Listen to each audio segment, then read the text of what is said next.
Di sini, gue akan ngajarin kalian gimana caranya kita bisa nge-research kripto. Jadi kan kripto ada banyak jenisnya. Di sini gue akan kasih gimana caranya gue pribadi research yang store of value. Jadi kita akan case study, belajar framework analisa, cara mindset gue berpikir dalam gue dive deep ke dalam cryptocurrency. Pertama kita harus bisa analisa projectnya. Ada fungsinya nggak? Solve problem apa di dunia? Apa aja problem yang Bitcoin solve? 1, itu bisa jadi store of value. 2, bisa bantu kalian diversifikasi aset. 3, bisa bantu kalian proteksi melawan inflasi. Kita bisa lihat misalnya dia menyelesaikan masalah-masalah yang ada di perbankan. 2, apakah orang bakal pakai? Pertanyaannya. Kalau kalian lihat project baru, ini gue akan contohin pakai yang besar Bitcoin. Framework analisa tetap sama. Kira-kira ada yang bakal pakai nggak? Kalau misalnya nih protokolnya mirip-mirip sama Uniswap, ada fungsinya nggak gue pakai protokol dia? Misalnya ini layer 1 gitu kan, kayak Ethereum dibilangnya layer 1. Tapi lambat gitu, nggak secepat Solana. Ada yang bakal pakai nggak? Kalau enggak, ya ngapain?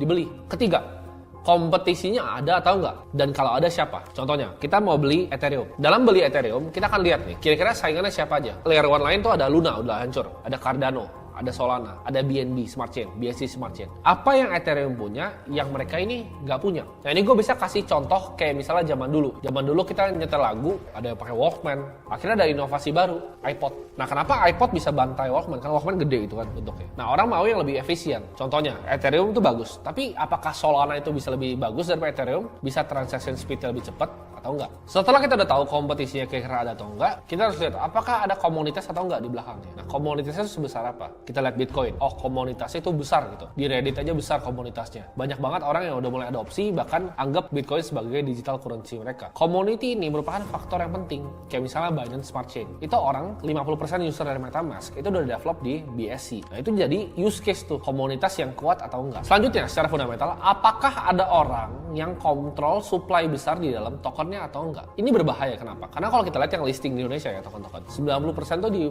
own sama devnya sendiri. Itu bahaya, itu bisa dibanting ke kalian diguyur semua sama mereka. Mereka misalnya bikin 1 juta koin nih, bikin di harga 1000. Untuk nahan di harga 1000, 1 juta koin itu cuma perlu uang 1 miliar. Tapi kalau 1000 naik ke 100.000, uang 1 miliar buat jagain koinnya itu bisa jadi 100 miliar. Mereka dam habis kalian. Jadi jangan cari token yang tokenomics ya. Ini jadi penting tokenomics. Kalian harus tahu tokenomicsnya itu benar. Jadi nggak semuanya barangnya dipegang sama developer. Yang terakhir adalah bagaimana efek dari adopsi terhadap koinnya. Kalau network efeknya bertumbuh, apa dampaknya terhadap koinnya? Nah, ini adalah framework fundamental analysis yang kalian bisa pakai dalam research kripto. Kalian mau dari awal, gua analisa Solana waktu itu, gua analisa BNB. Frameworknya selalu sama. Jadi gua ulang lagi. Analisa projectnya, ya, ada gunanya atau enggak?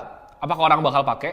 Kompetisinya ada atau enggak? Apakah ada komunitas yang kuat di belakangnya? Ada yang kontrol nggak supply koinnya? Tokenomicsnya gimana? Dan yang terakhir, adopsinya, efeknya apakah harga tokennya. Ya, jadi itu fundamental frameworknya yang kalian bisa catat. Kita akan bahas yang namanya siklus halving ya. Yang ini diprediksi akan terjadi pada April 2024. Apa itu sebenarnya halving? Ya, Bitcoin kan kita tahu cuma ada 21 juta dan 19 juta itu sebenarnya udah ditambang. Nah, halving ini terjadi ketika reward untuk penambang Bitcoin itu dipotong setengah. Makanya namanya halving. Half atau setengah. Dan ini terjadi siklusnya setiap 4 tahun sekali. Hal ini dilakukan di algoritma Bitcoin untuk melawan inflasi dan diciptakan Satoshi untuk maintain scarcity dari aset value Bitcoin itu sendiri.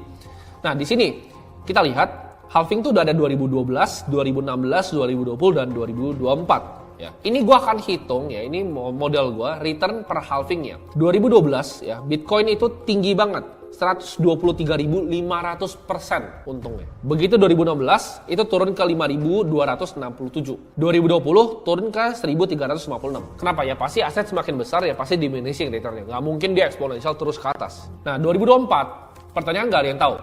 Tapi gimana caranya gue kalkulasi? Gue cuma lihat kira-kira dari halving 2016 ke 2020 itu hampir turun 3 kali ke bawah. Jadi gue estimasi konservatif itu 3 kali ke bawah yaitu 452%.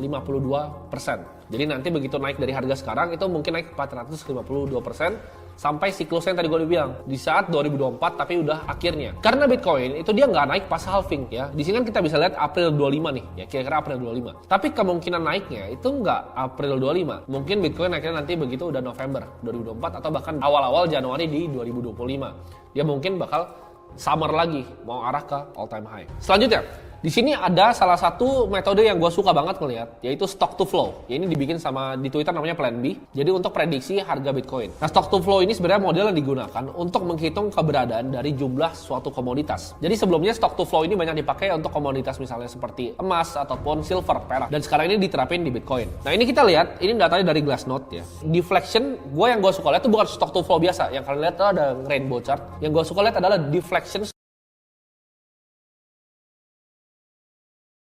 stock to flow ratio-nya. Di sini gue lihat ya, deflection stock to flow-nya mencapai historis tertinggi di 0,15 dari harga prediksi Bitcoin yang mengindikasi apa? Mengindikasi bear market dan penilaian under value. Karena di sini ketakutan pasar selama 365 hari terakhir. Kita bisa lihat di sini. Ini juga datanya dari Glassnode. Jadi selama setahun terakhir 213 billion of loss dari Bitcoin udah dirilis. Sedangkan bull run 2021, profit yang udah di take profit, udah di-realize sama para trader itu 455 billion US dollar. Nah, di situ ada namanya relative capital loss ya, 47% dari gain bull market. Gue bisa lihat ini. Jadi gue lihat relative capital loss-nya dari siklus sebelumnya. Ini mirip sama tahun waktu pas 2018. Gue mau kasih tahu kalian, cara gue pribadi itu analisa store of value dari sebuah koin ya. Jadi koin-koin yang store of value akan kayak gini cara gue analisanya. Dan ini menurut gue kenapa alasan Michael Saylor itu taruh 130.000 Bitcoin di treasuries-nya MicroStrategy. Kenapa Jack Dorsey itu bikin di Square ya balance sheet-nya pakai Bitcoin, dan kenapa Elon Musk pun Tesla-nya treasury-nya itu pakai Bitcoin. Ini model yang kalian nggak akan ketemu di tempat lain karena ini adalah hitung-hitungan gue dan gue udah hitungin untuk kalian. Jadi kalian bisa lihat praktek langsung nih kita cara gue analisis seperti apa. Nah, di sini kita lihat ya, Bitcoin-nya udah ditambang. Kan Bitcoin total supply-nya itu 21 juta. Tapi itu kan dicapai di tahun 2100-an. Jadi sekarang itu yang masih ditambang 19.227.900 koin. Dari sini kita harus lihat nih berapa koin yang bisa kita dapetin. Di sini ya local price Satoshi itu ada sekitar 1 jutaan. Di sini gue juga hitung Bitcoin yang hilang tuh ada sekitar 4,1 jutaan. Nah, jadi real supply dari Bitcoin itu total mine-nya dikurang lockup Satoshi dikurang Bitcoin yang hilang. Di sini gue dapat angka di 13.900-an, ya hampir 14 juta koin. Dari 14 juta koin ini, kalau misalnya ini dipakai untuk currency global, kita harus lihat populasi dunia. Populasi dunia itu ada 7,8 miliar orang. Jadi tinggal dibagi aja dari kira-kira total Bitcoinnya sama orangnya berapa.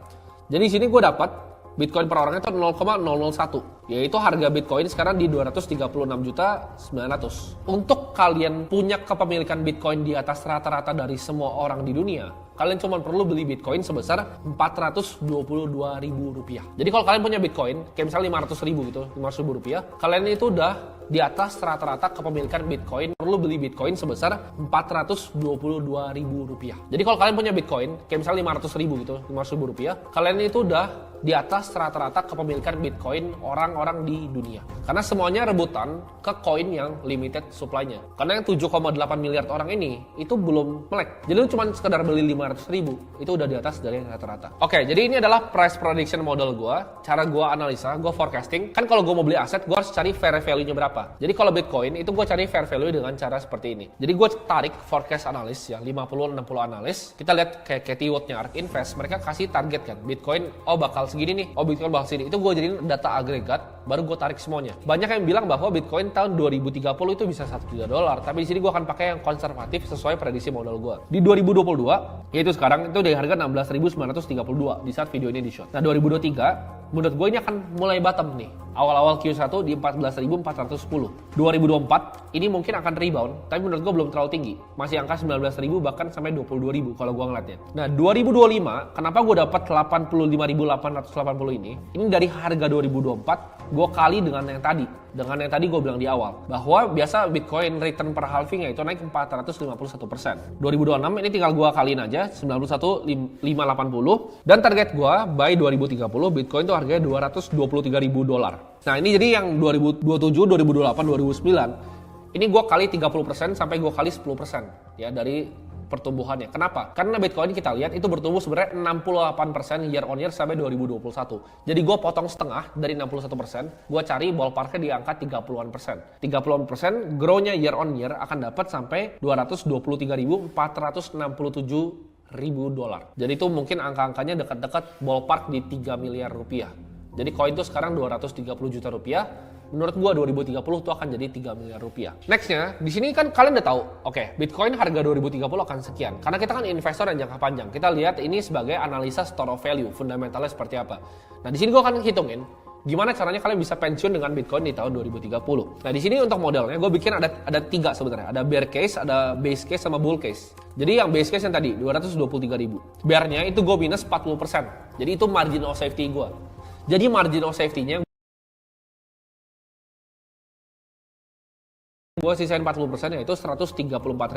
Sedangkan bull case-nya itu gue tambah 25% di 279.000. Baru gue tarik rata-rata average di 212.000. Jadi kira-kira Bitcoin tuh ada harga dolar ke rupiah sekarang itu mungkin di 3,3 miliar harga per Bitcoin. Nah, jadi gue hitung di sini dengan satu Bitcoin 3,3 miliar. Ini gue nggak usah hitung inflasi ya, tapi gue anggap ini uang yang cukup untuk sebagian besar orang untuk pensiun. Kalau kita WD tahunan 4%, ya di 132 juta rupiah, kita akan dapat passive income per 1 bulan per 1 BTC-nya di tahun 2030 itu 11 juta rupiah.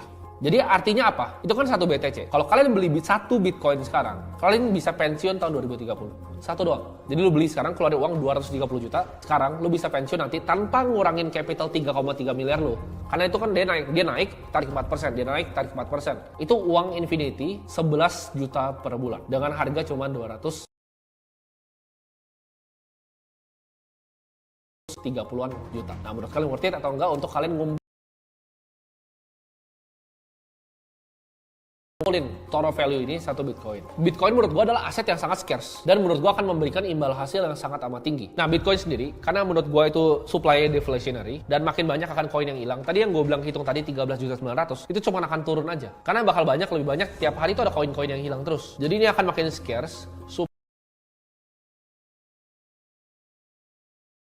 Supply-nya makin sedikit dan demand-nya makin banyak seiring adopsi berjalan. Karena sekarang mayoritas orang Indonesia aja banyak yang belum punya Bitcoin. Kita penduduk 270 juta, yang punya akun kripto baru 15 juta. Gimana negara-negara yang lain? India baru di-ban. Tapi yang nakal, yang ilegal banyak banget yang pakai Bitcoin di sana. Nah, jadi ini menurut gua asetnya akan ke squeeze up karena dia supply-nya limited banget, sedangkan orang banyak. Dan tadi price prediction model gua itu bisa salah bisa benar. Tapi base case gua di sekitar 3,3 miliar rupiah per koin. Menurut gua mau bener atau salah, risk and reward-nya itu worth it untuk kalian ngumpulin sekarang satu Bitcoin senilai 230-an juta. Jadi Bitcoin menurut gua akan ngasih keuntungan ke kalian yang sabar untuk menunggu. Jadi itu cara gua analisa secara fundamental. Ini bisa diterapin di berbagai macam koin, tapi ini cara gua analisa koin-koin yang punya store of value.